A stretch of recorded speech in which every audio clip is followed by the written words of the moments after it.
We're always glad to see your faces, and no worry, like I said, this session will record only the speakers. So come up, show your best smiles, your virtual office. It's really fun to have some sort of eye connection when we're talking. If you're shy also, no stress. We're gonna wait another couple of minutes to start and go over some simple rules and introduction. So this is the last week before our 2 weeks break, and we've been a long way since our first virtual Cat's Corner, where we used to just talk to each other about anything and everything really, from reconnecting during the social distancing time, talking about what we did during the weekend, to having professionals like today come and share their expertise, which we are just so thankful and appreciate. So for those who don't know CATS, we are the Career Advising and Transition Services of McGill School of Continuing Studies. Super long name, but to keep it short, we offer help with almost everything you need to find your next job. And I won't go over all the offerings, but feel free to write to us anytime you need help. And now to introduce the team. So we got Emily saying hi. We have Deanna right here. We have Rosalia. Hi, everyone. Oh, great. Hi. Now she appears. And we got Valerie in the background. Today is Elizabeth. She's an exceptional teacher and person. I guess most of you know her. She always goes above and beyond for her student, and she's going to be the MC for today. So I'm throwing the mic right at you, Elizabeth. Oh, okay, got it. Welcome to all, familiar faces and others.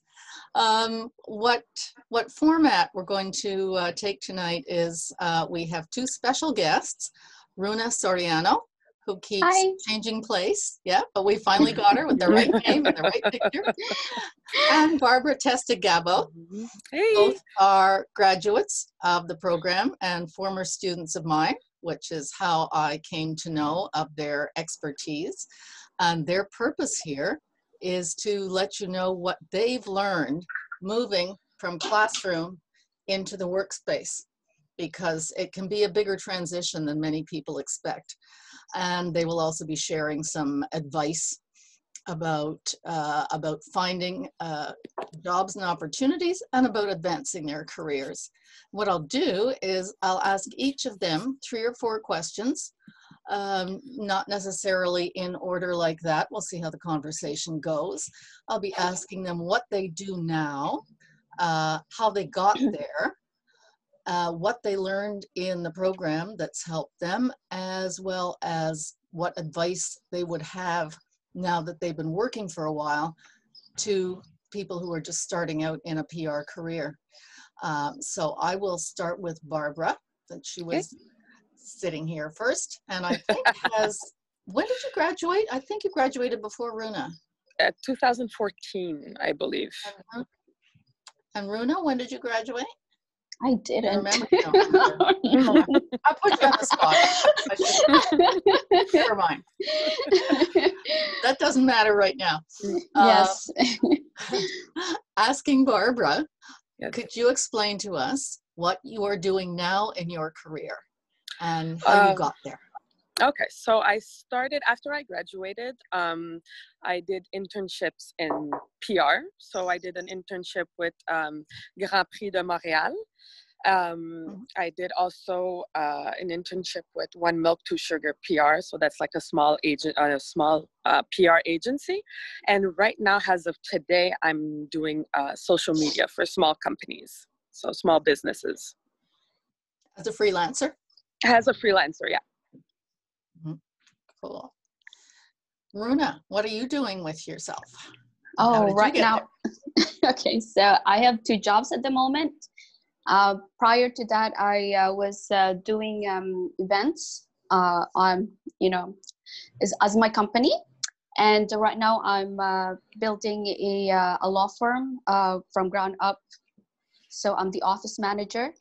And so everything that you can think of, payroll, all the way to hiring people, that's me who does it for Mitchell LLP. That's the name of the law firm. And the other one is I'm the marketing director for Zinnia Watches. So we are launching a Swiss-made watches but the designer is from Toronto. And yeah, how did I get here? Yes, just like Barbara, right? Yeah. She did. I did internships, a few internships. I did volunteer to a few organizations, nonprofit and even for profits. So yeah, in the end, I was involved in anything and everything, being part of associations as a student and after, and as a parent as well. So I was out there just throwing myself like, hey, I'm here, I exist. Basically, that's what I did. And you are a super networker. Oh, we absolutely. Connected again because you Yes. got back in touch with me, and Yes. we had lunch, and we talked about various things that we might do together. Some of them happened, some of them didn't. Yes. But yeah, you've got your fingers in a lot of pies. And Yes. networking is what it's all about, people. Yes, absolutely. Just keep expanding the network. I see Barbara nodding her head too. Yeah. That is so Yeah. so important. Never just take one path. Open it up all over the place. Become known. Let it be known what you do and what you're interested in, and things will actually come to you sometime. Absolutely. I'm going to turn back to Barbara right now and Yep. say what in the program, and you can be very honest here. Was there anything in the program that you studied that helped you? You were in the diploma, right? I was in the diploma, yeah. Was there something that helped you in particular in looking for a job, knowing where you'd fit in and advancing your career? Oh my God, you know what? It's been so long ago that I don't even remember like all the classes that I took and the courses that I 2014, hey, when you're my age, that's an excuse. it's been 6 years. It's been 6 years, but I mean, straight after, like I got involved, like right away, I searched for internships. Obviously, I couldn't get a job without having the experience. So I had to go through internships. And then with the internships, then I built up my experience, I built up my resume, and then this is how I got, where I am today. So. Yeah. It's interesting. Another thing that Barbara did is that she joined a group called the social media team. Oh yeah, it's true. Yeah. Yeah. We had that going a few years ago, just before and maybe just after you graduated, around that time. Yeah. A group of volunteer PR students who had expertise in various types of social media went to the classrooms, spoke to other students to give them updates that the instructors were not necessarily able to give, particularly apps used by young people and looking for careers. They also worked on our LinkedIn site and the Facebook site and Twitter account, all of which, and the blog, all of which our programs have and are used for various things to various degrees depending on the year, because there's a fair amount of turnover. But the Facebook and LinkedIn sites are running at least 600-700 people now, most of them graduates. And through that site, I just heard today, someone was hired yesterday because we posted something on the LinkedIn site. She answered. Nice. I put her in touch with the client. She got it. Wow. Nice. Very nice. Great job. Networking. Yeah. So a big thank you to Barbara, who was one of the pioneers in the social media group. I've been in touch with some of the other ones recently too. They know about networking. They're doing well. So every bit of experience matters. Everything you do, whether it's just reaching out, having lunch with someone. Rhunah called me up, we had lunch. I've never known anyone, any professional who, when contacted by a student for a lunch or a coffee or something like that, has said no. I've just never heard of a refusal, because everybody wants to help the new people coming into the field. and they want to see who's coming into the field too. You know, check this out. You know, we want to keep the standards up, and they want to encourage people to network because that's probably how they got their jobs. So everybody you talk to, it's worth it. Any of your former instructors, assuming you can remember them, any of the people you went to school with, don't lose touch. Get on the LinkedIn page. Get on the Facebook page. I'm going to pass the mic to Rhunah now and ask her if she remembers anything in the program that was particularly relevant, or maybe you just made so much progress, both of you, since then. Long ago memories. Same as Barbara, I don't remember much, but what was particular to me was being an intern and using my McGill email address. That gave me a lot of openings. So one of the biggest success as a student that I did was besides, you know, volunteering for the Canadian Grand Prix. Yes, Barbara, I was there too. Yay. Was how to call that? My boss at the time asked me to get the contact information of Aung San Suu Kyi. She's the Burmese politician, Nobel Peace Prize winner in 1991. And she was, I think, from my understanding, it was taking her 6 months to get a hold of her contact information. It took me 3 days, just because I used my email address and I was talking to people, to journalists, to anyone who had been in contact with her who were Canadians. And in fact, I keep in contact with the journalist who helped me. He connected me to people in Ottawa. And from there on, I mean, it took 2-3 days when I came back from the office, like, oh my God, like what, you know, I got all the information I required from her email address to her home address. Well, not home, but, you know, office address. It was just spectacular to have as a tool, as a student coming from McGill University. I don't know if that helps. It does, yeah. That's very interesting. I'm going to ask Naya, if there's questions coming in by a chat that you think we should start answering now, just let me know. No, but I had a question I wanted to know. So how did you find your Grand Prix internship? Was it offered? Me? Yeah. Asking me? Well, you okay. both went to the same, so. Yeah, I think it was on Facebook. It was posted on the McGill Facebook, if I'm not mistaken. Okay. Yeah. I chase. You chase? Oh yes, I chase. I'm like, Victoria, I need a job, and I can't get a job without an internship. So I beg her. I bug her. And but as per the Grand Prix, one of the students at the time, what's her name? Lori.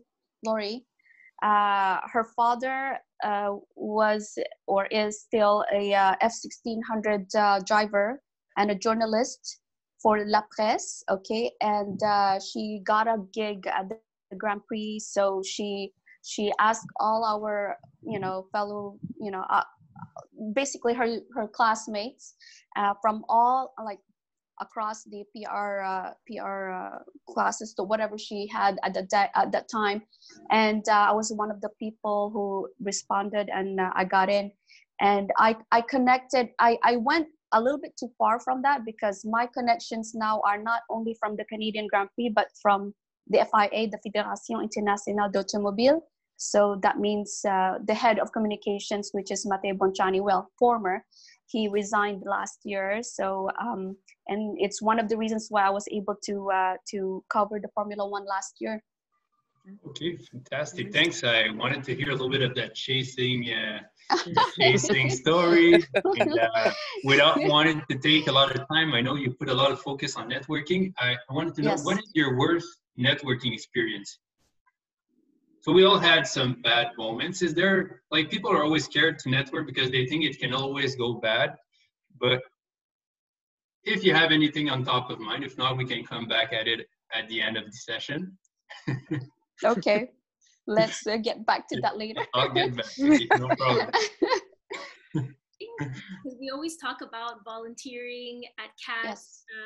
And volunteering and internships as ways to, you know, get jobs and yeah, go towards a career path that you're aiming for. So how has, my question's for Rhunah, but I mean, Barbara can speak to this because you also volunteered in the social media group and grew the community so much.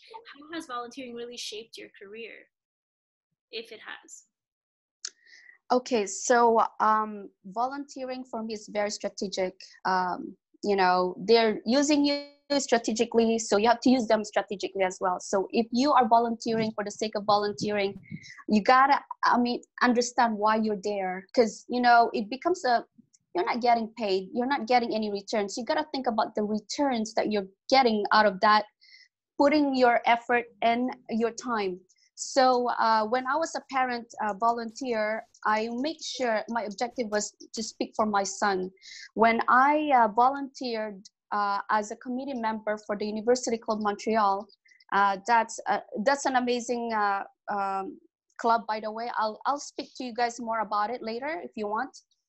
When I became a club member, I paid a lot of money. However, you know, I said to them, my membership is useless if I'm not a part of a committee or a specific committee.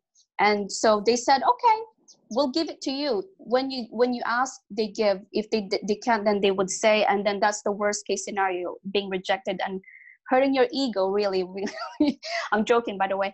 But my whole point is, so becoming a committee member, what does it mean to me? It means putting myself out there, being recognized. When there's something going on, my name is on it, then it also means that I'm marketing myself. My whatever I'm doing, whatever I'm up to, they get to know. Why? Because, you know, Rhunah's name is on the committee. Rhunah, you know, oh, she's one of the organizers, and I'm an event organizer, correct? So I would say, hey, yeah, I co-organize it. So yeah, I'm one of them. So, and then it becomes like a marketing tool. Like I would say, yeah, I was part of the success. I'm not saying I am the success of the event, but I was part of that group that made it successful. And then you get to network. People come to you. You don't have to come to them all the time. And that makes a huge difference. From my strategic point of view, of course, it could be different from others. So for others, it's, you know, it's too much work. But I mean, in my line of industry, which is events organization, which is what I normally do, but obviously for COVID reason, I cannot do any events, and this is why I recycled myself to become an office manager at the moment. I guess, Barbara. Well, my experience, I mean, the volunteer and the internships, for me, it was mostly to gain experience and to learn the PR field and social media at the time. Of course, social media wasn't really big, so we weren't working with influencers or bloggers or none of that. So at the time, it was mostly PR and media relations. So to me, it was really to gain the experience and also to make connections with the people that were working there, whether it was with the colleagues or the owner of the agency. So it was mostly to connect and to gain the experience. Amazing. So yeah. Yeah, I love the way, I mean, for both of you, it was really to more strategic, really as a way to, you know, gain the skill sets that you want to gain and meet the right kinds of people and connect with the right kinds of people for your next career. Yeah. So thank you. I don't know if there are any other questions from participants. No, can I just jump in and underline the importance of Rhunah's strategic volunteering, because it's, I mean, again, very few people refuse a volunteer. So, hey, can I work for you for nothing? Yeah. Yeah. But again, make sure that it's worth it. It's almost like being in a bad job or something. If you can afford to do it, not everybody can afford to No. intern or volunteer for nothing. If you can afford to do it, you're picking up some really good experience and some really good contacts. Same thing for committees, like joining the university club as a committee. You can join the committees. I particularly recommend Canadian Public Relations Society. It's Quebec branch, SQPRP, the International Association of Business Communicators. You can Google them, or if you want to write, I can give you the URLs for all of them. All you have to do is say, I'm a student and I want to volunteer for something, and you'll have about 10 seconds to catch your breath before they slam you into a committee. Because everybody needs the free work. But wow, what a great chance to make connections. And you've proved yourself at the end of your volunteer work, or even partway through it. You've shown what you can do. You've shown that you're reliable. You've shown that you're interested. You've shown that you show up. It's the best, cheapest job interview you will ever have. So do it. Agreed.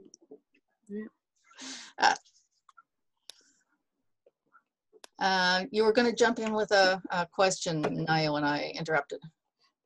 No, I think it was Emily on the question. We were just saying that there was no more questions in the chat, so we could continue. But I see Rosalia, if you volunteer at the IABC conference, they leave you a lot of time to go to presentation workshops. Yeah. Yes. Another good point of another really good reason, there are so many, to join a professional association. IABC in Montreal, by the way, is half and half, perfectly bilingual. SQPRP is almost entirely in French, but you can join CPRS, the Cross Canada organization, as an individual member. If your French is weak and you prefer to stay in English, then you'll have a network across Canada also. They have webinars. All the conferences are online now, so it's a lot cheaper to get there. There's a lot going on in the way of PD, and that is so worth it. If you're a student, there's always a reduced price. It may be free, and as Rosalia pointed out, if you're working on a committee, you're there, especially when it's in person. You know, you're taking tickets, and then you walk into the room and you get a free seminar, free courses. That's one of the other ways of networking, is just you keep on learning. You keep on taking courses. You keep on going to webinars. It's at conferences that I've made some of my best connections. And you get I just want to say, when I volunteer. Oh, sorry, Naima, go ahead. No, it's all good. I was just saying, you get exclusive time with the presenters or the people organizing the event, which really puts you ahead of the competition. Go on, Rosalia. I don't know. Yeah, just to say, sometimes if you don't have the money to go to a conference, it's a really good thing to volunteer. And some organizations, certainly IABC is one of them, they would ask around at all the volunteers, okay, let us know if there's a particular presentation you want to go to. And they would, give us free pass to go, and everybody got to see who they wanted to see. But if you don't have the funds, it's really a wonderful way to get involved. So, and you meet all the other volunteers. A good example is a conference that was in Montreal about 10, 15 years ago called Who Owns the Media? It was 2000. All about, and of course, social media was just coming in, and it was huge. It was the big media names there. But there was no way that students could afford to get there. So I called up the organizers and I said, hey, can we man the press room for you? And they said, yes. You want to work for free? Yes. So I got together a bunch of students and we manned the press room, and we handed out the press kits, which were paper in those days, and greeted the people, had access to the speakers, and got to hear a conference we otherwise would never have. I mean, even I couldn't afford to go to it. So. And you also show what you can do to people who matter. So yeah, well worth doing. Yeah, Barbara, are you about to speak? Oh, Rhunah. I was gonna add that the advantage of being a volunteer specifically with big names like that is you get to expose yourself to the right people right away without having to be sending your CV and trying to get to know you, doing their own research on you. Well, you can actually showcase yourself, the easy way, which is volunteering. That's what I mean. Very true. It's face to face, or Zoom face to Zoom face, as the case may be, which always, as you know from your studies in communications, is the most effective type of communication and will get you across. People will remember your face, they'll remember your voice, they'll remember what you talked about, they'll read you as more trustworthy. The Canadian Public Relations Society had a group meeting in Toronto with industry, government, and agency representatives to investigate the possibility of what's now called the PRK, Public Relations Knowledge Exam, which is an entry-level exam. People can put on their CV, and they run through quite difficult exam, but it's made for people who have just graduated or who are changing careers. And we were testing this out with opinion leaders at first to see how it went. And they said, it sounds like a wonderful idea because it sorts out the CVs. One of them, head of Edelman in Toronto, said, every month I get 200 CVs on my desk. You think I read them? No. Wow. No. No. So, sending your CV it's step one if you finally get to meet the person and say, my CV's on your desk, by the way, or in your inbox. But apart from that, it's kind of like mass advertising, you shoot it out everywhere and hope somebody picks it up. That's a lot of luck to be in the 200 pile. Just so you know, I just want to add to that, I'm working for, Brian Mitchell, who is one of the best litigators in Montreal. But he's opening an office here in Toronto, and that's basically my task, is to to continue his practice here.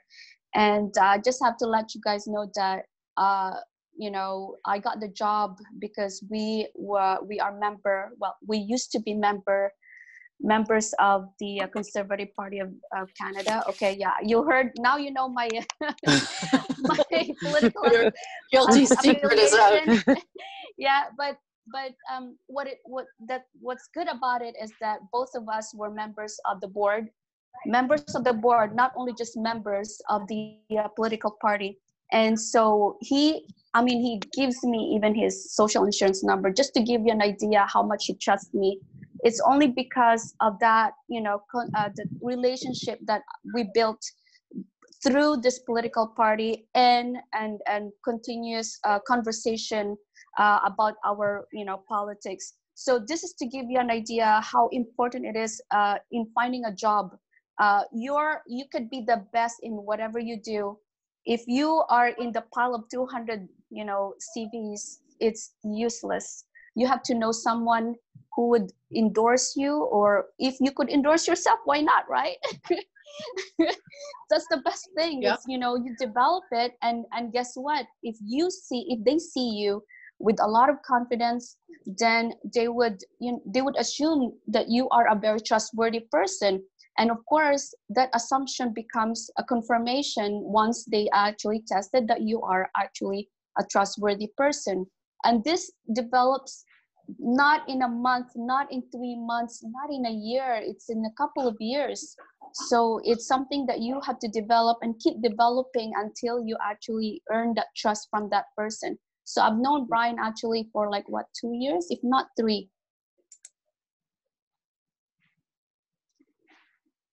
Talks so much about the importance of networking, and it's true, it's not a one-time thing.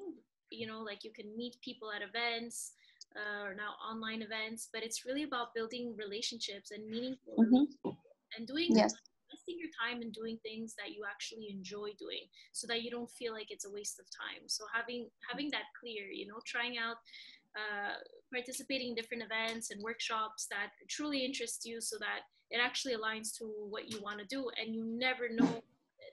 And typically, and that's a great example, you end up somehow doing something that is connected to the time that you're investing in, like whatever it is. In your case, it was the Conservative Party committee.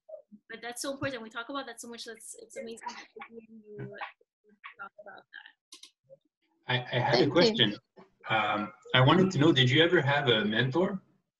Me? Well, both of us. Barbara or Rhunah? No, not me. No. I do have one. You do have one? Did Yes. you only have one towards all your career, or you had more than one? I have a lot of friends, and they're all my mentors, but there's one particular person who, whenever it comes to big decisions, I ask him. So my mentor, and guess what?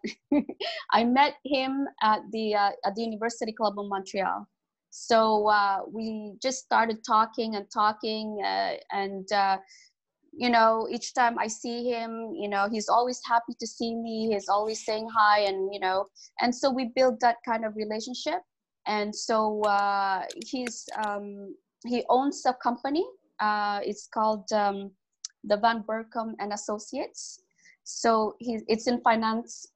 So he's in the finance industry. It's completely something I have no idea about. Okay. But when it comes to decision making, it's all about your gut feeling. All entrepreneurs are the same. They go with their hearts and their guts when they make decisions. Overthinking will drive us crazy. So, you know, but when it comes down to decision making, there's always something, you know, that tells us there's something wrong about this. It's, you know, intuitive. And so that's basically, you know, one of the biggest things that he had shown me.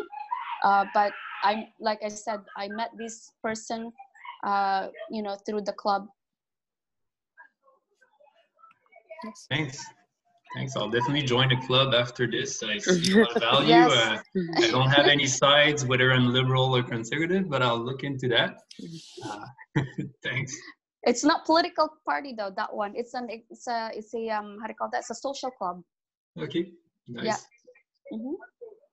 And Emily, we're talking. Yeah. Yeah. Sorry, my question's for Barbara. And Yes. Public relations. Oh, I can't hear. Whoop! I can't hear the. Okay. Okay. There was something wrong with my. Okay. Okay, I think I should be fine. Okay. Can you hear me now? Yeah. Okay. So it's to know a little bit more about your journey into being a public relations and social media consultant. Did you always know you wanted to take the consultant route? How did you get to that? Well, I always had, before doing all of this, I always had a 9-to-5 job. And to me, I was like, oh, am I going to actually quit my 9-to-5?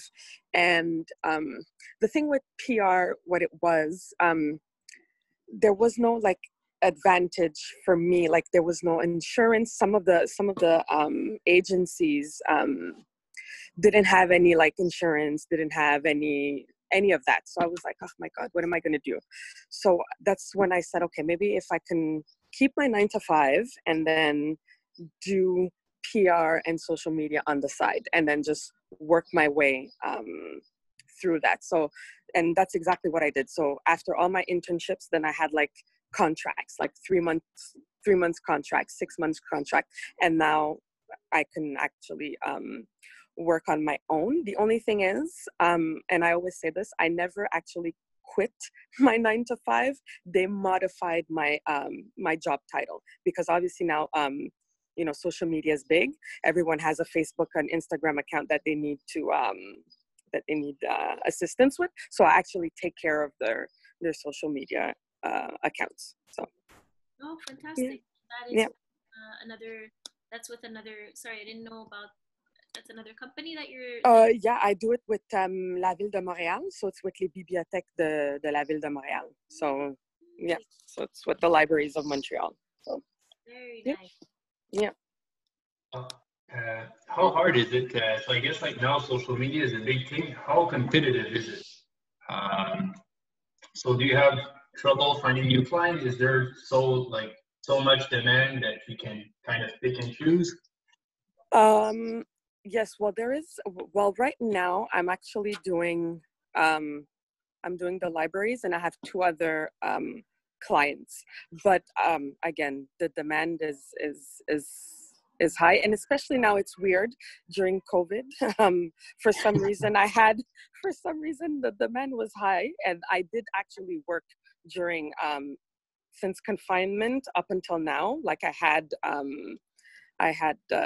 clients, and one of them was crisis management, because it was like a residence for old people, for elderly people. So that was really, really intense. So but, and again, a lot of competition when you're applying for the jobs. I mean, I guess for some reason my CV kind of stood out, but yeah. Good. Thanks for the information. Question would be for both of you about the skill sets needed to really succeed in PR and communications. What would be the top skill sets and even attitudes that have helped you get to where you are today? Oh wow. Well, great communication. For me, communication is, I think, the top. Like when I first started, I started in PR, and I was doing a lot of pitching, and I was doing it via email and by the phone. So I was talking to people like on a daily. So to communicate well with others, to me, that's one skill set that stands out for me. Oh, absolutely. That's key. Yeah, starting a conversation and making sure you keep up with the conversation. I think that's a big thing that I developed. I'm actually a very shy person, but I overcame it when I went after taking this class, because I came to a realization, if I don't do anything, it's not going to come to me. I have to chase things, right? So, when I see someone that I find, I mean, whether this person is the speaker or someone that, who could probably give me a job back in the days, or who could give me how do you call that? A mandate, then, I would just introduce myself. A good shake hand is very important, by the way. Don't give them the sloppy, softy handshake. In fact, when I was in Guatemala, they thought, my handshake was too firm, that, they just like, it's too much. I'm like, no, there's no such thing as too much. It shows your confidence. So yeah, starting a conversation is very important. Before you come into the event, make sure you understand why you're in that event, and you know who to target. And one thing that I would like to give as an advice when it comes to building a skill set is to test yourself about your confidence, is that collect at least 10 business cards each time you go to an event. Okay, those 10, that means you will probably approach 20, at least 20, to get those 10 cards, right? Business cards. And so basically this is your practice, right? If you didn't get the 10, then okay, next time I'll get my 10, and then you keep on building it up higher and higher. But of course, following up is something else. But it's to give you an idea that if you made an impression with that person, then they will remember you, and being remembered is very important, because that leads to follow up, that leads to a relationship building. Absolutely. It's also important, mentioning business cards, that you have your own printed. Yes. And it's worth having good ones done, not sloppy homemade ones because you can't afford to get good ones. Yeah. That was one of my questions. I was going to ask if business cards were still a thing, and yes, because I know people often connect with the phone now, or Yeah, like I don't have any. I'm LinkedIn. I'm a LinkedIn person, so I'll take it from there. Like LinkedIn person too. yeah. But I do like my new business cards. I can't wait to give it to someone. But Well, it depends who you're talking to. If you're talking to a little bit more like mature people, right? Then you know, a business card is like, you know, for them, it's a way for them to assess that you are actually more serious than ever. LinkedIn, of course, some of them don't have LinkedIn, so the members of the University College Montreal, they don't even know what is LinkedIn. They don't even understand what is LinkedIn. That they're a bit at that, you know, age. But for me, it was an important mandate for me to have them in my network because they were my future clients, right? So it depends on who you're targeting. But obviously, you know, LinkedIn has, you know, I have over 2,000. I don't know how many Barbara has, probably more. You know, but in that case, you know, some people, they assess how many LinkedIn connections you have in order for them to buy into your whatever you're selling, right? So yeah. A business card is also a way of helping people remember what your name is. Yeah, Because especially with my my conference, yeah, and you've been to 20 people, and you're thinking afterwards, oh yeah, the blonde woman with the green hair streak and glasses, and her name was, oh my God, Andrea Valerie, and you're lost. If you have the card, you pull it out, and you can make a little note on it saying, yes, note. was interested in investor relations, or knows somebody that I know, or something like that, and flip it through it within the week, and it'll make a difference. Because if you're searching for somebody on LinkedIn and you can't remember what their name is or who they work for, True. you're lost. No, I remember I had a student, you know, who was taking notes with the with my business card, and that was actually the first time. It was actually impressed. And I agree that sometimes people add me on LinkedIn and I don't remember how and where, because sometimes they add me or I don't go to my LinkedIn until like 2 weeks later or a week. It happens, okay. So yeah, it's a good way to always have your business card as a backup if you think it's less important at the moment, you know. What would be your best advice for both, my questions to both of you, Rhunah and Barbara, in terms of networking? What's the best way to network? We have to be more hopeful. Oh, wow. Rhunah, you can start.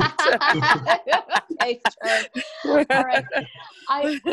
I always dress up. Okay, I don't dress down when I go to events. Part of it is because I wanted to make sure that people will acknowledge that I have great respect to the event. When you dress down, it's like you don't give a crap about the event. So when you dress up, you're actually saying, yeah, this event or this networking opportunity is too important for me, regardless, professional or, you know, personal reason. It's too important for me that, you know, I dress properly. I put on nice clothes. I put on nice, put on makeup, whatever. You know, you don't have to put on high heels, right? But the whole point is to be, you know, remarkable, and in that, the fact that you're a presentable person, you invite people to, or you become inviting as well. You become more approachable, and of course, yeah, when you start talking, that's when things are different now. But it's always come up with something that you remember about that person. Breaking the ice is always difficult, but you know, make sure that you will be remembered. Even if you spilled your wine to the other person, then, you know, offer them something like, okay, can I bring it to the, you know, to the dry cleaner, or can I give you some money, or I don't know, can I take you out for a drink, another drink, you know, but this time I won't spill, or something like that, just to rebound, you know, if, you know, something happened. Yeah, I think I did too much now. Thank you. But I wanted to know, okay, so now that it's more online, what would you suggest? You also mentioned you're so good at starting conversations with strangers and like knowing how to target the right people. How do you do that kind of stuff online? It's called cold calling, right? Cold calling, you can do it over the phone, over Messenger. Just introduce yourself, you know, what you have accomplished. Start with, you know, why, telling them right away your purpose is very, very important. Don't play the games of, you know, guess, because, you know, that is a big turn off. People do not have time for many things. People have children, people have jobs. And if you want something from that person, especially if you want internships or jobs or whatnot, then you got to tell them right off the bat, you know, I did this, and I would like to know if you are looking for something like this. I would be very interested in you know, in learning more. If you don't have any opening, I would like you to think of me the next time there's an opening, you know, and keep following that person. If you really think that that person, you know, you feel good about that person or that that company, and then whenever you see an opportunity, tap onto the person, tap onto the person or to the company or whoever you think would be appropriate. You know, people work with carrots, okay? You probably want something from the other person, so you have a carrot, right? Be the carrot, okay? They need you. Think about that. They need you. They need something from you, and you gotta think about that. If you figure that out, then that's your pitch. I love that. Showcase your value at all times. Exactly. Exactly. I love that. Be the carrot. Be the carrot. Remember that one. And Barbara, what do you think is a good, what has worked out for you in terms of networking online? I'm part of a group on Facebook, and I think it might help everyone that's here today. It's called Les Professionnels du Web et des Médias Sociaux du Québec. So they post job openings and whatnot. So it's easier, because I'm like an awkward person. I hate to start off and send an email or just call and be like, hey, do you need someone? So it's easier for me when the job post is up, then I just reach out to the person who posted and be like, hey, you posted about this job. Do you still need someone? And if so, can we have a chat? So I find that easier, I guess, because like I said, I'm just more awkward when it comes to networking. So I find it easier when, you know, the job post is up, then I can just contact the person and start a conversation like that. So that's great. I mean, a lot of us talk about how we kind of don't like the idea of networking, but we end up. I hate it. I hate it, but I have to do it. But I prefer doing it online than in person, because in person, forget it. Like, I'm just awkward. So online, it's easier. You know what I mean? Like, yeah, I'm behind a screen, so they don't see me, and it's easier with words. For me, it's easier with words. So. And the more you do it, the more it comes back to you. If you've made an investment, like I went into business for myself. After 25 years of experience, I never advertised because I've done all my networking previously. People heard, oh, she's on her own, bingo, and I had as many clients as I wanted. So it builds up over time. Exactly. It's amazing. You never have to advertise. You just your network just built and your clients grew from there. Yep. Agree. Yeah. Or former students. Yeah. I actually have people who graduated 10 years ago who are hiring me. Yes, there you go. There's no way of not networking. No. Well, thanks so much. These were incredible tips. So I know that you have a class coming up in a couple of minutes, and I would like to give you a couple of minutes to stretch out, drink some water. If anyone has some questions, now's the time to shoot them. We had a lot of resources in the chat. We're going to share it with the community. This was recorded also. I know a lot of your students needed a break before the class. They asked for the recording. So I don't know if anyone has some last words.